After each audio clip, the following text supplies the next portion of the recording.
Hola amigos, Rory Foster with Common Ground International, and I am on Spanish Immersion with a bunch of amazing adult professionals and university and graduate level students this summer in Costa Rica, in spite of all the COVID stuff going on in our world today.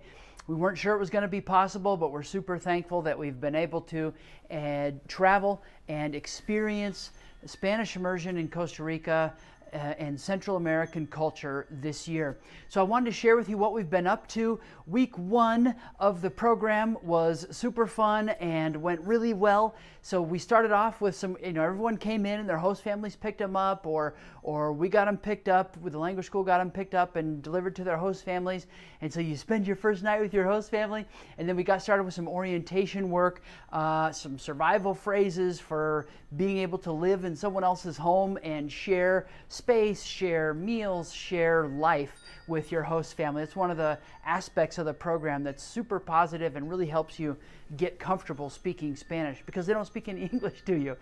And then we did some prep work for our week two volunteer work. So we had our healthcare group was doing some education around vaccines and eliminating some of the hesitancies, fears, myths, legends about them, all sorts of conspiratorial things about vaccines, thoughts in Costa Rica as well. So we addressed those with a group of influential women in an underserved community. And then our teachers and our general adult Spanish immersion group did some educational games with kids who've been out of school for a really long time because of the pandemic. And so they put together some educational interactive games for kids in Spanish. So we did that. And then every week we have dance classes and cooking classes, and the dance classes are salsa and merengue, super fun, Latin music, and so learning different dances here in Costa Rica. And then the cooking classes, we did tortillas, how to make your own tortillas, and then of course beans come with everything, so tortillas and beans and some cheese. And then we took a trip to the Central Market in San Jose. It's a place where people can do their shopping, whether you're a business or an individual. You can get your vegetables and your fruits and all sorts of housewares at the Central Market. So we took a trip to the Central Market in San Jose and saw that. That was a public bus ride into San Jose. That was fun. Then we had some free mornings, and so one free morning we took the group up to Poas Volcano. It's the closest volcano to the San Jose area, and it's an active volcano. The last big eruption was in 2019, but we got super lucky the morning that we went.